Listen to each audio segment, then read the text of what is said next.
Get ready, because the news cycle is absolutely exploding today with updates that are going to shake things up.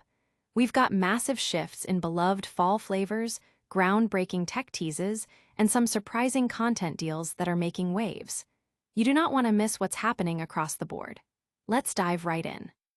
First up, a beloved seasonal favorite has vanished from a major menu, and fans are absolutely losing their minds. We're talking deep disappointment and a massive online outcry. What happened to the apple drinks that everyone was craving? We've got all the details on the fan devastation and the potential reasons behind this shocking omission. Then, get a first look at what could be the next big thing in personal audio. Apple is hinting at a brand new wearable that promises to redefine your listening experience. What features are packed into these new devices, and when can you get your hands on them? The anticipation is building. And in a move that's creating quite the buzz, a popular streaming series is making a significant jump to a new platform, opening up a whole new world of viewers. This is a major content play that could change how you watch your favorite shows. We break down the details of this unexpected partnership. Finally, we're looking at a controversial decision impacting app distribution in a major global market. A popular tool has been pulled from a third-party store, raising questions about new regulations and user freedom. What does this mean for app access and the future of digital marketplaces? Stick around, because you need to know this. Don't go anywhere. Hit that subscribe button and ring the bell so you don't miss a single update. Seasonal favorite gone, fans upset. Starbucks' highly anticipated 2025 fall lineup has arrived, but it's missing a key ingredient that has left a significant portion of its fan base utterly devastated. While the classic pumpkin spice latte makes its customary return, alongside a new pecan-flavored collection, the absence of any apple-based beverages has sparked a widespread outcry on social media. Fans who have come to cherish the apple-flavored drinks, particularly the Apple Crisp Macchiato and the Iced Apple Crisp Non-Dairy Cream Chai, are expressing their profound disappointment and confusion. Since its debut in 2021, the Apple Crisp lineup had become a staple of Starbucks' fall offerings, providing a welcome alternative to the ubiquitous pumpkin spice. In 2023, the Iced Apple Crisp Non-Dairy Cream Chai was even recognized as a strong contender to the pumpkin spice latte's reign, highlighting its popularity and unique appeal. This year's omission, therefore, is particularly jarring for loyal customers who eagerly await its return each autumn. The lack of an official statement from Starbucks regarding the decision has only fueled speculation and intensified the fan reaction. Platforms like Reddit have become a hub for these expressions of dismay. One user's post, titled "Straight Devastated About the Loss of the Apple Drinks," garnered significant attention, with the author lamenting, "Really just posting so hopefully enough people are sad enough to raise visibility for Starbucks. I've been waiting all year." The Apple Crisp Oat Milk Shaken Espresso was life. This sentiment was echoed by many others. Another commenter shared, "Another disappointed customer about the lack of apple this fall. I did love those drinks and they offered a nice break from the pumpkin. And the apple drizzle on a chai was always delicious." The emotional responses even extended to users making special trips, only to be met with disappointment, such as one who woke up early this morning to walk to Starbucks and get an apple crisp drink. I know this is a silly thing to fuss about, but WTF Starbucks. The sheer volume of comments on Starbucks Instagram posts, with hundreds of users pleading for the return of the apple drinks, underscores the strong emotional connection many customers have to these seasonal beverages. While the new pecan offerings have received some positive feedback, they cannot fill the void left by the apple-flavored options for this dedicated segment of the customer base. It remains unclear what strategic or supply chain factors might have influenced Starbucks' decision to sideline these popular drinks. However, the brand is undoubtedly aware of the significant backlash and the passionate advocacy from its fans. This widespread fan reaction suggests that the apple drinks were more than just a seasonal novelty. They represented a significant part of the fall experience for many. The brand's decision to remove them has clearly misjudged the loyalty and enthusiasm they generated. Whether this omission is a temporary one or a permanent change, the current outcry is a clear message to Starbucks about the impact of its menu decisions and the power of a vocal consumer base. For now, Apple drink enthusiasts can only hope that the loud online chorus will persuade Starbucks to reconsider its fall lineup for the coming years. Will the demand for Apple be enough to bring it back next year?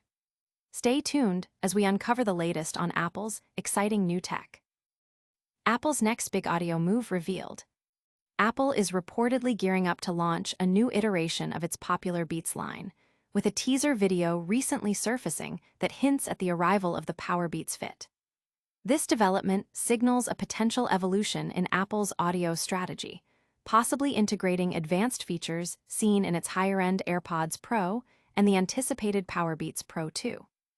While details remain scarce, the tease has ignited considerable excitement among audiophiles and fitness enthusiasts alike, who are eager to see how Apple will enhance its performance-oriented earbud offering. The Powerbeats Fit are rumored to incorporate cutting-edge functionalities that could set them apart in the competitive wireless earbud market. Early speculation suggests they may feature advanced biometric tracking, including heart rate sensing capabilities, which would be a significant upgrade for athletes and health-conscious users. Furthermore, the inclusion of active noise cancellation, ANC, is a highly anticipated feature, aligning with the premium audio experience Apple aims to deliver across its product ecosystem. These potential additions could position the Powerbeats Fit as a direct competitor to other top-tier sports earbuds, offering a blend of robust audio performance and integrated health monitoring. Apple has provided a tentative release window, indicating that the Powerbeats Fit are slated for a fall 2025 debut.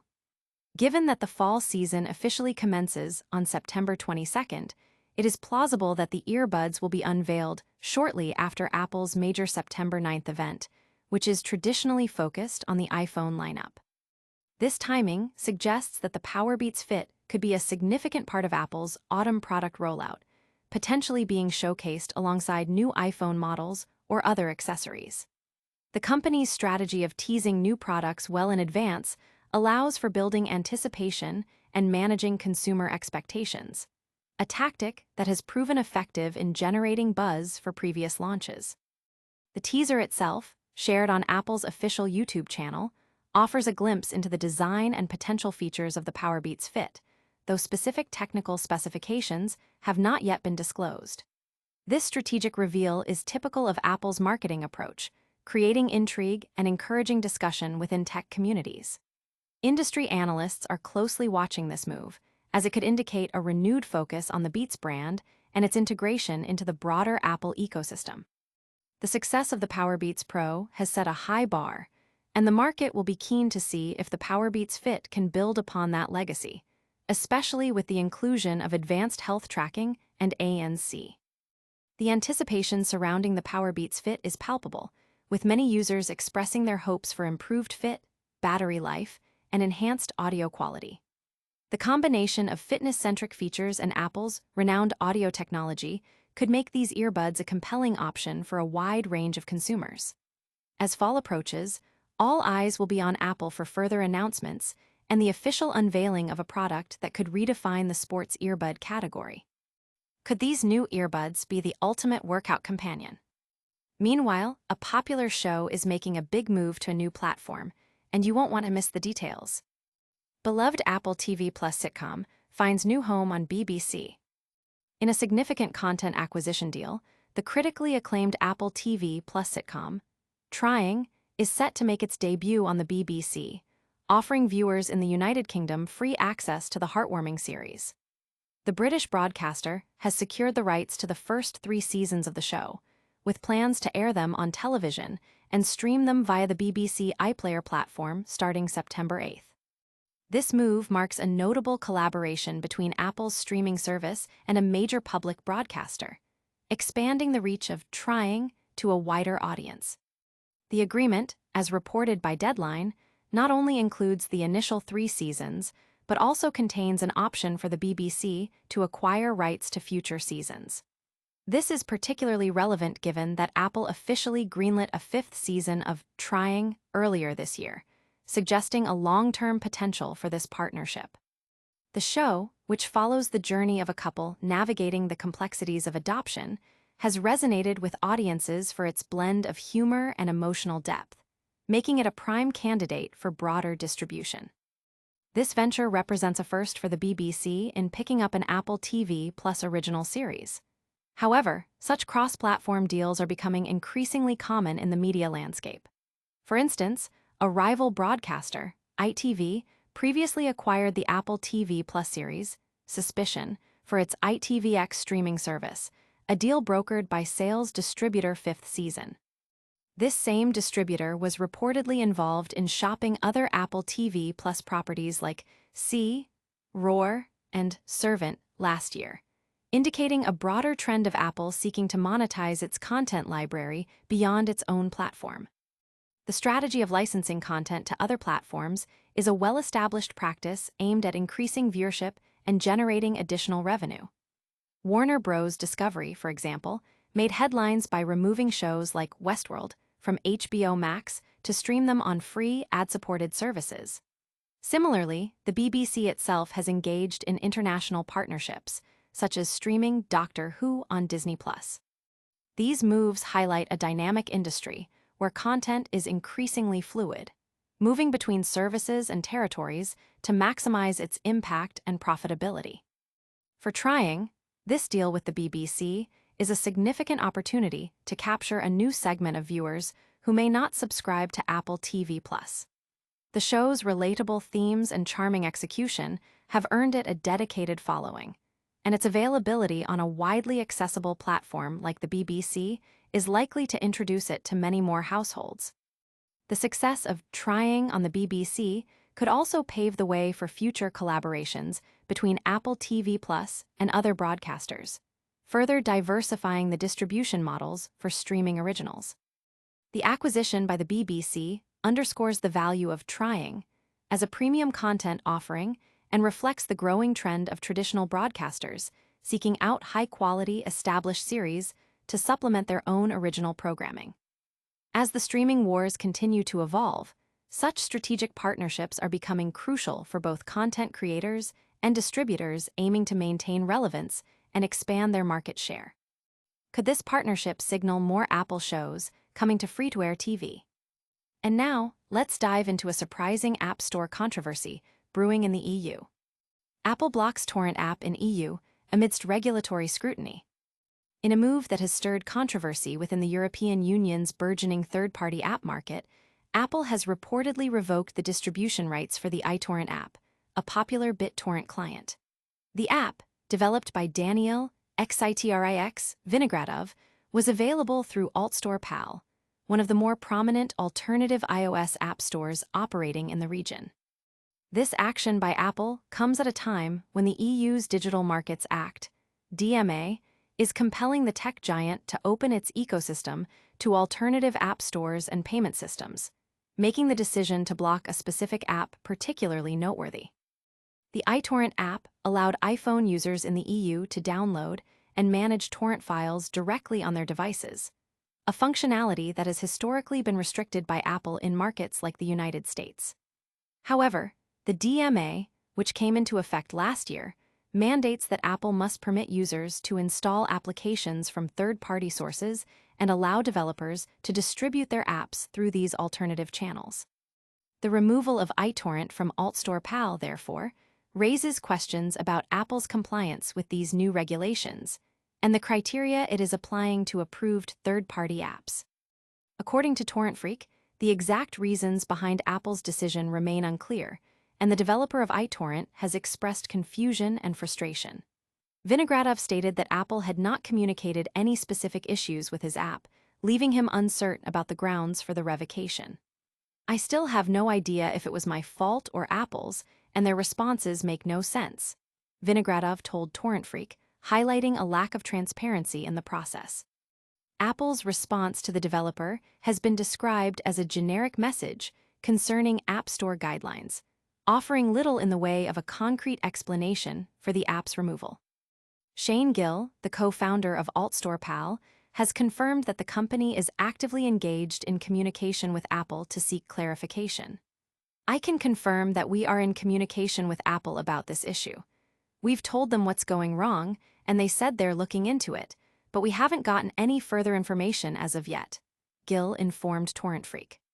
This lack of clear communication from Apple suggests a potential disconnect between the company's stated adherence to the DMA and its practical implementation concerning third-party app distribution. The situation puts AltStore Pal and its developers in a difficult position, facing uncertainty about the future of their platforms and the apps they host. The incident could have broader implications for the accessibility of certain types of applications within the EU's regulated digital environment. While the DMA aims to foster competition and user choice, the enforcement of its provisions by dominant platforms like Apple is being closely watched. The developer's inability to receive a clear explanation for the app's removal raises concerns about potential overreach or misinterpretation of the DMA's requirements by Apple. This situation is likely to lead to further scrutiny from regulators and continued dialogue between Apple, third-party developers, and App Store operators. As the situation unfolds, the case of iTorrent serves as a critical test for the effectiveness of the DMA in truly opening up the iOS ecosystem in Europe. The outcome will be closely monitored by developers and consumers alike, as it could set a precedent for how alternative app distribution is managed moving forward. Will this decision impact other apps on third-party stores in the EU? That's all the news for today, but stick around for a quick recap and our full call to action. Starbucks fans are devastated by the removal of Apple drinks. Apple is teasing new Powerbeats Fit earbuds with advanced features. The sitcom Trying is moving to the BBC for UK viewers, and Apple has removed a torrenting app from a third-party store in the EU. Don't miss out on any of our breaking news. Make sure you're subscribed, hit that notification bell, leave a comment with your thoughts, and follow us on all our social channels for more updates.